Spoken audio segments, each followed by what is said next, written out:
Hi everyone, it's Sharon Goulet from digitalnomadwannabe.com, coming live from Melbourne, Australia, the best city in the world.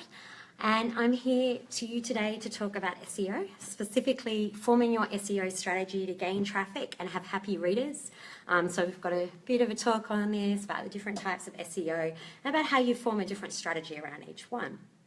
Because I think there's a lot of bloggers who are either completely lost on SEO or they just concentrate on links or keywords and don't really think about the other elements. So this talk, I quite frankly think is pretty epic, and there's going to be an epic challenge in the Facebook group in the coming week that will focus on all of these different parts of the strategy. So I put a lot of work into it. I think it's really good, so it'd be awesome if you joined us there.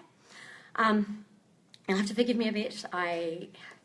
I tell you what, at the moment, there's stuff on all the time. I'm not very well, and I just rushed in. I just got in the office because there was parent-teacher this morning, and I must say, with 3 kids, there is constantly something on all the time, even when one is just a baby, just constant. So I'm a little bit flustered, and I haven't practiced this as much as usual, so please forgive me, but I'm sure we'll get through it, and you'll find heaps of value. Now, it was great last week to talk about page speed and have my husband, Josh, join us. But I must admit I'm very excited to be back to a topic that I know really well and I love really well, and that's SEO. So the last 2 weeks I've posted on the blog about this. So a week and a half ago we had SEO 101, and that's a really good read if you're just starting out with SEO or starting a blog. It's also good if you've been doing it for a little while, because there's probably some elements in there you weren't aware of. So it's worth a read regardless of your situation. It should hopefully help you. And this week I posted something about key search. So I know a lot of you have already heard me rave about key search and you already have it. Even if you already have it, you probably find my demonstration interesting if you don't know about how you can use it to get content ideas and just sort of spy on your competitors and stuff. There's some good stuff in there it's worth looking at too. Or if you're thinking about key search, it'll show you what to do. Just let me take some water, I've got a sore throat. But let's talk about what we're here to talk about, SEO. So many bloggers underestimate the power of SEO. It's a really big gripe of mine, and it's actually why I'm not in many blogger groups anymore. Like, technically I'm in, but I only go in if someone tags me. And that's mainly because of the bad SEO advice I kept seeing, and it really frustrated the hell out of me. You know, my number one tip is not to listen to bloggers for SEO tips unless you know that they have a proven strategy that gets them a ton of traffic. And definitely don't listen to bloggers who say SEO doesn't matter, or it doesn't lead to an audience, doesn't lead to money, etc., okay? It's just alarming the amount of even really big blogger names that say this stuff, like, because it's completely untrue. You know, it even gets spouted in major blogging conferences. I went to a couple of talks in ProBlogger last year, and I didn't even go to many of the talks. And the ones I went to all seemed to trash SEO, so it completely lost a lot of credibility for me there, because it's just not true. SEO is awesome. If someone's saying it's not good, it's because they don't understand it, they don't have a good strategy. You know, they don't really know what they're doing, or there's that small percentage that just say that because they're worried about competition. So yeah, my first tip is don't listen to people who say it doesn't matter.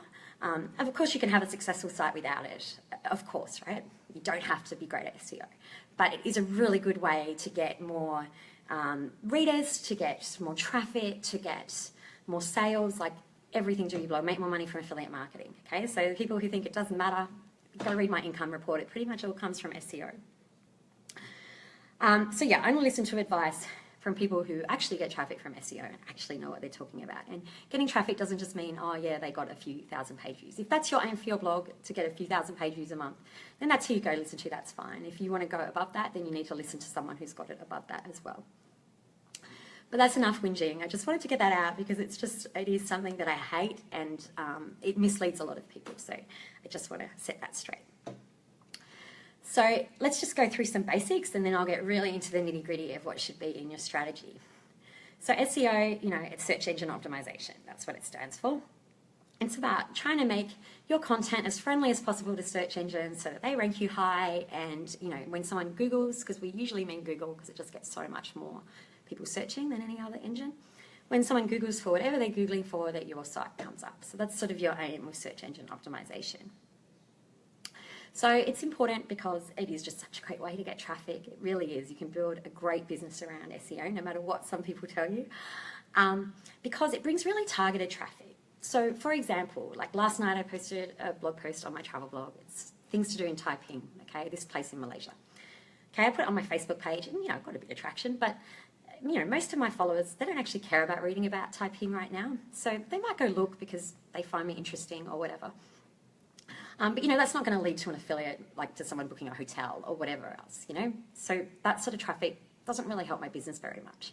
But what's great about SEO traffic is that the people who find it really care about that topic. If they've typed into Google things to do in typing, then they will love my article because it really meets their needs. So that's what I really love about SEO, is that targeted traffic, whether you're talking about making money or just getting readers to your site that really care about what you have to say. Now, there's three sort of areas of SEO. I think people get hung up a bit on domain authority, page authority, and they're like elements, but there's really three sections of SEO.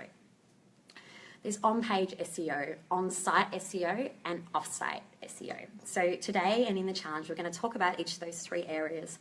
We're going to break it down and we're going to talk about what sort of things you should concentrate to improve on all of them. Because it's the three combined that help you rank in Google. Like having great keywords is definitely like really important, for example, but if you don't have these other things lined up, then you're still going to struggle a bit with ranking. So let's talk about them. Okay, so I'm going to start with on-page SEO. Okay, so this is about SEO techniques that just apply to individual pages. So the really big one here, hopefully you're thinking of already, is keywords. Okay, it's a major one. So that's why keywords gets a lot of coverage in the SEO world. If you follow me, you've probably read my keyword posts. I write about it a lot because it's really integral and it really is a really big part of it. So this isn't just putting keywords in your articles, but picking the right keywords to target. So you've got to find ones where your blog has the best chance to rank based on various factors. So I've got a whole blog post on here as a tutorial of exactly how I do it, so you can copy and do it too. So to learn more about that, I'll put a link later, definitely go look at that blog post. The other thing I'll just say on keywords is that it's not just about one keyword, okay? Now, Yoast SEO has a lot to answer for, and that plugin is great for like some things I'll talk about soon. But for keywords, I don't find it really very useful at all, and I turn it off, the keyword functionality. So, they can encourage you to use one keyword a lot, but it's much smarter to use 100 keywords once than one keyword 100 times, right? It means you can rank for lots more things, because why rank for one keyword when you can rank for 100? So that's a really good thing to think about when you're thinking about your on-page SEO. Now, another element is meta description. Okay, so a meta description, if you've got the Yoast plugin, it comes up underneath your blog post in WordPress and you write a description of the post. Now, this comes up in Google, not all the time. Google does its own thing in working out what to show, but a lot of the time it comes up. So you should write a good meta description that describes the article, that it uses keywords, because it will give keywords a boost if they're in there. And that's compelling, okay, because it's one thing to rank in Google, but if no one clicks on you once you're ranking, what was the point, right? So you want a description that's not just full of keywords. You want someone to read it and actually click on it. Okay, you also want reader-friendly articles so that people stay on page. Now, the people who don't understand SEO, that proponent of bloggers I talked about before that say it doesn't matter, it's like they think that if you are concentrating on SEO and keywords that you don't care about reader friendliness, like those things are separate. But they're actually not at all. I think a better way to think of it is that you want to write great articles that your readers will love, that are really reader friendly, but they just happen to contain keywords. Okay, and that's the secret to going well in Google and having good readers and to convert them and all of that. So that's how I look at it, and I think you should too. So that's about doing things like making them easy to read, like short paragraphs, having lots of subheadings, having long, in-depth articles that will help you rank in Google. Like I like to, I guess when I write a post, I like it to sort of contain everything about that. So if you want to know things to do in typing, you'll see what to do, you can see where to eat, you can see where to stay, like it's got it all in one post. So I'm meeting any need the reader might have. And on that topic too, I think that people can get confused about sort of letting keywords guide your writing as though that's not being reader friendly too. But I just see that as reader research, right? So you could put a survey on a website, on your website or on your Facebook page or something and ask readers what they want. It can be hit and miss getting people to fill that in. Going into Google and looking for keywords is actually like really rich source of understanding what your readers want to know. So if you see a lot of them asking about how to get around in typing, well, that just shows you people want to know that when they read about typing, right? So you go add it as a section, you use these keywords, your attracting those people who are looking for that answer, and then when they come to your page, they're getting it. And, you know, if they're asked about things to do there, they might also care about how to get around. They probably do, right? So you're like helping people. So that's how I see all of that. So that's sort of the elements of on-page SEO. So what should a strategy look like for your on-site SEO strategy? Because I suggest you kind of, these 3 different areas, you think about different strategies for each one. So it should incorporate getting keywords. Number 1, you should be working out how to get great keywords. It should be about making article plans that use those keywords. Okay, I'm not so strict on article plans anymore because I've been doing it so long. I can sort of just look at a list of keywords and I'm good to go, especially when it's travel and, you know, they're all kind of the same. So it's easy enough for me to do that.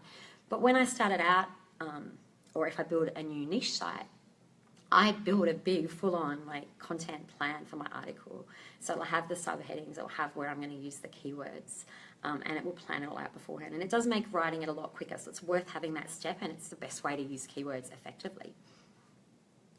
And I make sure I've got really value-filled articles. If someone looks at my article, they shouldn't need to go anywhere else. So that's what I suggest on an on-site SEO strategy. Sorry, on-page SEO strategy. Now, on-site SEO is about things you do that sort of apply to the whole site to help with your search engine optimization. So this is things like a good internal linking structure. So internal linking structure, site structure, they should be the same thing. So by this I mean, so you have a home page and you sort of have your blog posts at the bottom. How do you get from here to here in a logical way? Now, if you do this well, it's not just for Google, but it's also for your readers. Someone should be able to navigate from here to here without many clicks. So say 3 to 5 clicks, depending on the amount of articles on your site, to get to the homepage to any blog post. So that's what you should be aiming for. And it should happen in a logical way so people can find it.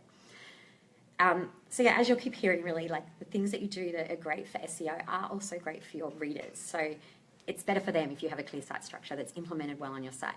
So what you should do if you haven't thought about this before is draw this out on a piece of paper. So for my blog, it's quite destination focused. So I have like home, you know, then I might have Europe, and then from Europe I'll go to like Italy, France, whatever. And then under Italy, you know, I have Tuscany, I've got Cinque Terre, I've got Rome. So it's kind of like that. So from here you go from like homepage, continent, country, place name. And, you know, with my travel blog, that's quite easy to think about. But then there are some other ones out here like travel tips and products. And so, you know, it's got quite a big structure because it's got like 1,000 posts. On my Digital Nomad Wannabe blog, it's a bit more simple. So it's homepage. I don't really even bother with tags. I've got homepage, like SEO, and then I've got making money from blogging. I've got niche sites, and then under that is the individual blog posts. So you need to think of it that way. And then to improve your SEO, you have to like not just plan how that happens. You've got to make it happen. So I would do it in 2 places. Can you do that from the menu system? And can you do it in page? Because links in the page have more benefit. So ideally, like your homepage should link to that next level down. That next level down links to the ones below it and down further. And it should also flow the other way. So a blog post at the bottom, how do you get to the blog post at the bottom, back to the homepage by clicking on links in the page? Can you do that? So this is great for readers. They can navigate, they'll stay on your site longer, they can do more, but it's also really great for your SEO. Now, this is because of this concept of link juice, is what I would call it. I think it's a really good way to look at it to help you understand it. So think of every link to your site as giving you link juice. So say, a homepage is an easy one to concentrate on because most links go to your homepage. So say there's this link coming in from some site, it's giving me like 100 mils of link juice. Now, if this homepage links to my 5 in the next level down and nothing else, if this was the case, it would get like 20 mils of link juice each. It's not exactly like that because there's things that will mess with that a little bit, like the higher in the page, the more link juice it would get. But for simplicity, just say that. So they got 20 mils each. Then if they linked to the next level down and there was 5 under that, you know, they would get of the 20 mils, you know, it would go down to 4 mils, and it just sort of does that. It doesn't matter the exact amount. The idea is that you just think of it as like this link juice is coming in and you want to trickle it everywhere on your site so that, you know, so the blog post right down here still gets benefit from that link to your homepage. So that's where the SEO benefit comes in. Conversely, you need to link back up again because sometimes links go to this bottom level and you also want that to benefit everything. So you can see how there's a really strong argument to do this really well from an SEO perspective and also from a reader perspective. So that's that. Now, another one is permalink structure. So this is basically what shows in the URL. So when you create a new blog post, what comes up in that URL? So ideally you want keywords in your URL. Now by default, last time I did a site, actually it brought up a different default in WordPress, but anyway, it used to bring up like wheresharon.com, p=1 was like the default before I changed the permalink structure. And that would be the blog post URL. Now that's terrible, there's no keywords, it doesn't even look nice. You definitely want to change it, and I suggest changing it to post title. Sorry, I really don't have a good throat. So post title is best, and then you get your keywords in there. But if you're new to blogging, by all means, go do that immediately. Like anything else you can fix later. This is really hard. When you're stuck with something, if you've been blogging for a while, it's really hard to change it. Like I'm not happy with mine on Where Sharon. I made the mistake of putting categories in and post titles because I had so many posts already when I started moving to WordPress because I've had my blog for a super long time. A lot of titles were the same even. So I thought, oh no, I should put categories in. I can slip more keywords in. But no, I so regret that because at the time I was like, yeah, I'll only ever have one category per post. But then I got a new theme where I had to use categories on the homepage to sort it out. And there is times now where I need to give them more than one category. And this means I'm essentially making duplicate content, okay? So it exists multiple times because of the different categories. And I've got posts where I have links to both versions, so it means they're not getting as much of a boost as they could. And it's all just a bit messy, so just stick to post title. If you've been around for a while and you're like, should I change my permalink structure? Are you getting much traffic from Google, social media, whatever? If your traffic's pretty low, I would honestly think about changing it. Like I said, I changed it when I moved to WordPress. So I just didn't really care, but I wasn't really getting much traffic before that. And my SEO, like I'm sure it wasn't just permalink, I'm sure it's switching to WordPress from Blogspot as well. But I did start getting traffic immediately from Google that never stopped growing. So definitely worked for me. But yeah, if you're already getting good traffic, I think you're stuck with it really. It'd be really painful to change. Now another thing you can do for on-site SEO is to have a sitemap. Now this is in, you can do this in WordPress Yoast. A lot of this stuff you can do in WordPress, like the SEO Yoast plugin, so I recommend it. You can get the sitemap URL there, and you should go to Google Search Console, or was Webmaster Tools, I'm not sure exactly what you're meant to call it now, and you should submit it, okay? Like Google may have found it anyway, but just submit it, it's a really good practice. You should also have good use of categories and tags. So this has been discussed in my group a bit. I think, I know I read advice a while ago and it was like, have tons of tags, it's good for your SEO. No, it's not. Having lots of archives, they're called, so every time you create a tag or a category, you're creating a new archive. It can be seen as duplicate content, and it's not a good thing. And I don't even think it's at all reader friendly to have like 20 tags on a post. I think it's just ugly and gets in the way of where you really want to navigate people. So have a look at your category and tags. Now you have no choice but to use a category per blog post, so you're going to have categories in there. But you don't even have to use tags. I rarely use them on most of my sites. Where Sharon, yes, it's a massive, big monster, it needs them. Otherwise, really question what you're using. And it would be rare I would use more than one tag on Where Sharon, so you just don't need to use a lot. If you're not linking to it in your menu structure, why do you have it? Or if it's not ranking in Google. If it ranks, because tags can rank, right? Like, so I have a tag for Malaysia, and it has a lot of information on Malaysia, and then all the Malaysia posts, of course. That ranks really well, it gets me traffic. If it's not ranking, if it's not getting traffic, you don't need it for your menu, get rid of it, would be my advice. And you can see in Google Analytics if it's getting any traffic.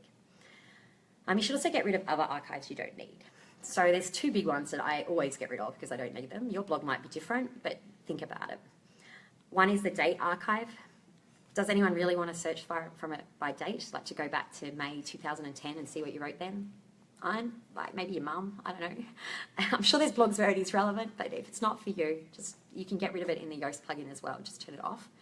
And author archives. Most of us don't have multiple authors on our blogs, so you can remove that as well.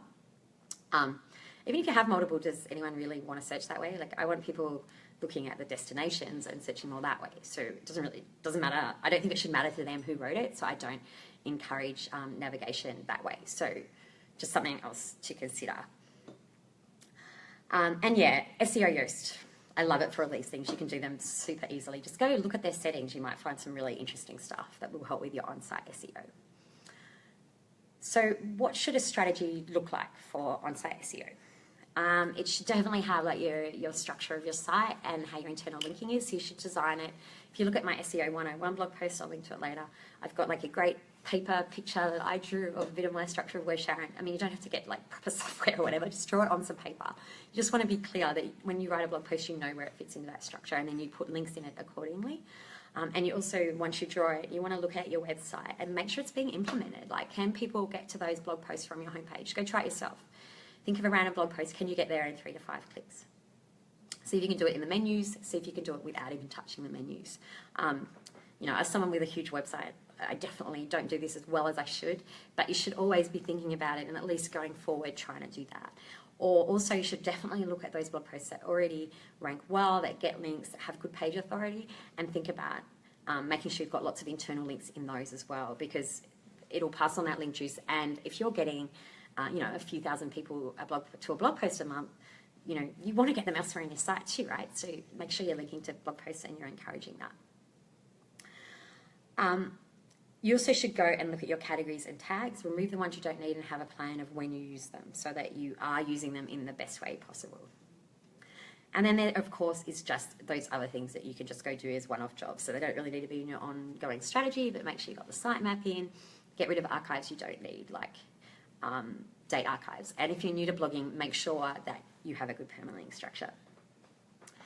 Now, finally, we're on to the one that will be the quickest. I won't bother you much longer. That's offsite SEO. I think this is probably where people have the most idea, even if they don't have much of an idea, because it's a lot about link building. So I think it's easy to get caught up in link building when it's just one element, but it is a really vitally important element. So offsite is about everything you do for your SEO that's not on your site, that you do like on other people's sites, like linking to your site in a guest post or whatever. So this is about linking strategy, making sure you get links and that you get the best links you can. Okay, getting links from spammy, yucky sites is not going to help you, could get you in trouble.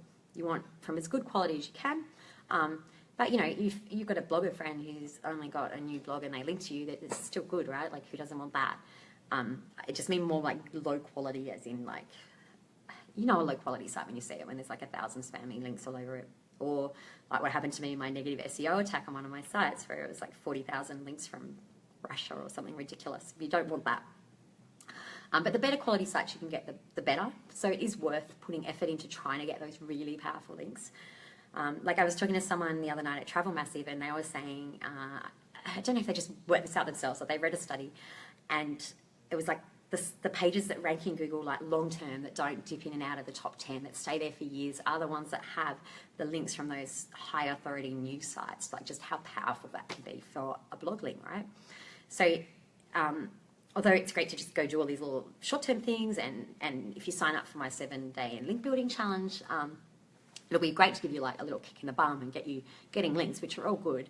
But it is great to have a longer-term strategy to try and get some of those really big links as well, and putting a bit of effort into that.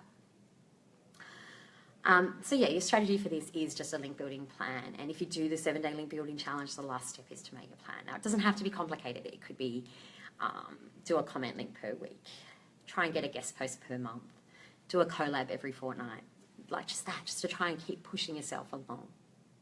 And maybe breaking down a big job, like trying to get one from a good news site, trying to think about how you can make that happen. I'm ready to collapse a bit, sorry. It's taking all my energy to do this. So there will be an SEO challenge in the group this week, so I'll start posting about that later today. It's going to be great. It's going to help you get through, like if you're listening to this and you're like, wow, that's a lot of stuff. It's not really.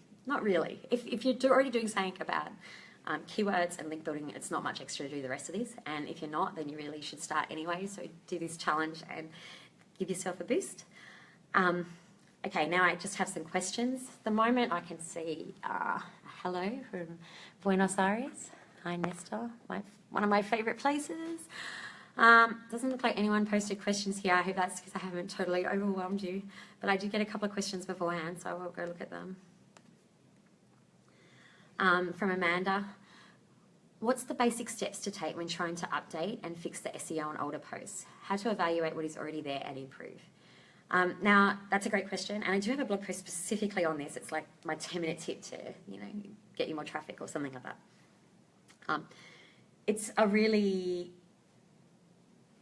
good and easy thing to do on an old post actually is to go to your Webmaster Tools, Search Console, whatever it wants to call itself. And you can filter what you're ranking for based on that page URL and what you want to update. And then you can see everything you're ranking for. This is especially really good if you weren't good at keywords when you started ranking, when you first wrote it. And you'll see all the keywords you rank for. Download them into a spreadsheet, go back to your article and try and add them all into your article. Now, some of them will already be in there, but there's probably a lot that aren't. And if you just add them in, it can give them like pretty much an immediate boost. So especially for those keywords that are maybe like sitting on the second or third page, go add them and you might get to that top page. So that is something super powerful that you can do really easily. I mean, it does work best for those ones you never optimized in the first place, but it works for ones you have as well, because any of the tools you use, they don't show you every keyword ever that people search for. And there does seem to be a lot hidden, but you see more of them in Search Console once you're already ranking. The other things you might want to do on an older post is you could also do it from scratch. So don't just see what you're already ranking for. Go make yourself a new keyword plan and see what you come up with. Make sure you've got internal links and external links. So it's good SEO to have at least one quality external link in an article. I must admit, I'm really good at doing that when I'm just worried about SEO, like on a niche site on my blog. I can be a bit more hit and miss, but usually naturally they have links anyway. You just want to make it as reader friendly as possible. Add more to it. Keep people on the page and the site as long as possible will help your rankings too. Make sure you've got photos to break up text. You know, all the good things about good practice writing a blog post, like short paragraphs, good grammar, punctuation, just all of that, and that should help. Okay, I hope that helped, Amanda. Lisa, she says she understands the basics, but putting into practice is a lot easier said than done. Yep, isn't it all for everything? She's wondering about the differences of having a static homepage versus showing your latest blog posts. Okay, so there's a lot to weigh up here. When I'm being like super good about SEO, like it's always my niche sites, not my blog, for better or worse. In a blog, it's like you've got different things to worry about. But if I'm just worried about SEO, static homepage all the way, with links in text, because they are the most powerful way to pass around that link juice we talked about earlier. So have a written homepage with links to the different sections. So when we talk about having that homepage in the next level down, my homepage on a niche site would have a paragraph about each of those categories with a link to it. Now this isn't what people are used to seeing on blogs, and I think it would be a bit weird on a blog. So on there, you want to make sure that you definitely link into each of those sections to get people to the next level. You can do that in images. It's not, in-text links are better, but it's really hard to do that with a blog, I feel like, to look like you look like a professional blog and that you're trustworthy. You kind of have to sort of follow what the industry does a bit. But you definitely want to make sure there's links, whether they're image links or whatever, to each section. You also, I wouldn't just put your latest blog posts. Like when people just have their homepage just be a stream of their latest blog posts, I don't think that, I mean, it's not going to do that much for SEO because it's always changing. And it's, I also just don't think it's as nice as like some type of welcome message on our homepage. I know that even just playing with bits lately when I changed Where's Sharon, it was probably like, it might have been a year ago now. I've got no concept of time. It feels like it was yesterday. And I just made it even more intro-y and sort of introduced a bit better the sections on my site. And I analysed Google Analytics for it. So this is a good thing to do as well when optimising your homepage. And I could see that people were staying on site longer, they were less likely to bounce, and they were more likely to get more page views per session when I changed the homepage. So it's really interesting to analyse that stuff and give it a bit of a go. And you don't have to spend much time on this. That was like a 20-minute change or something, and it had a really good impact. But yeah, for SEO, you just definitely make sure you're linking to that next level down so you're getting that link juice along, and just think about anything else, because anything that's linked to on your homepage will sort of give that article a bit of a boost because it's getting that extra bit of link juice. And yeah, definitely, I just wouldn't recommend only having your latest blog post on there. I think you're missing a big opportunity doing that. Now, Lisa also asked about paid versus free themes. I wouldn't say this is an SEO thing unless the theme's written badly, but that could be the case with paid or free. I'm a huge proponent of paid themes. I use a lot of both because I don't put paid themes on my PBN sites. But all my money sites, my blogs, my niche sites, they all have paid themes. Now, this is because they're updated regularly, and the main reason is because they usually look better and they usually have so many more options for customizing. So when I use free themes, I constantly seem to get annoyed because I can't do what I want. They only have usually sort of like, you can only have one look and feel, you can't vary it. You know, like the theme I use for Digital Nomad Wannabe, I have so many choices of short codes that I can make any page look how I want. And that's what I want for a site where I want to make money, right? I want to be able to have full freedom. I want to make sure it's not going to cause issues, because I've definitely had themes on my free themes on my PBN just stop working. They're no longer available, and I don't want to go muck around with that stuff. So I do prefer paid, but it shouldn't make too much of a difference with your SEO. Now, I don't think there's anything else. Oh no, here we are. Faye's added some more. Does Google take into account the size of a site when ranking, e.g. a 100-page site versus 20-page site? Not that I'm aware of. It's a really good question, but I don't see that because I have like my micro niche sites, which are really small and they rank really well. In fact, I think it can be a bonus, but it goes both ways, right? If you have a really small, specific site, it really helps you rank for those things you write about because it's like you're more of an authority just on that, and like the links you have count more for just on that. Whereas when you're a broader site, it can be harder to rank for things because you're more broad. So if you have a site, for example, because I know Faye's a travel blogger. Sorry, I know for people who aren't travel bloggers, it must be frustrating how much I mention travel blogs. I just want to use from my experience. Everything I say should apply everywhere else, FYI. Anyway, so say you have a travel blog that's just on Melbourne, Australia. It's going to be much easier for you to rank on keywords for Melbourne. So even if you've just got 10 posts on Melbourne, you're going to have an advantage over me writing about Melbourne because I have such a big site that's really about travel everywhere. So it's that little bit harder for me. I have to look for sort of easier pickings than if you have like a specific site. So no, it shouldn't matter. So if you're just starting out like I know you are, it's fine. You can still rank, but obviously it's going to be harder without it being, thanks Lisa. Obviously it's going to be harder without, when you don't have much domain authority, sorry, finding keywords to rank for. So when you're starting out, you definitely want to be like really strong on that link building plan. That's something to really concentrate on for a while. And as much as I don't like to say, hold off monetization while you do other things, and you can certainly monetize from the beginning. If you want to have a good SEO strategy and you want to use SEO traffic going forward, really concentrate on that at the beginning, and links are a really big part of that. Definitely use keywords as well, so then when you get that authority, you'll suddenly start ranking and you'll see the benefits. But I certainly am so happy that I decided SEO was the way to go for me. You know, I just sort of read a lot about a lot of different things, and I was getting overwhelmed like everyone when I was starting, but I just realized after a while it was like that SEO was just so powerful, and that if I could rank, I was always going to make money. Okay, it might take me a little while to work out what I needed to rank for to make money and all of that, but it would happen, and it was true. The other way I look at it too, when you're trying to weigh up that stuff and what might make you more money, is a good SEO person, right?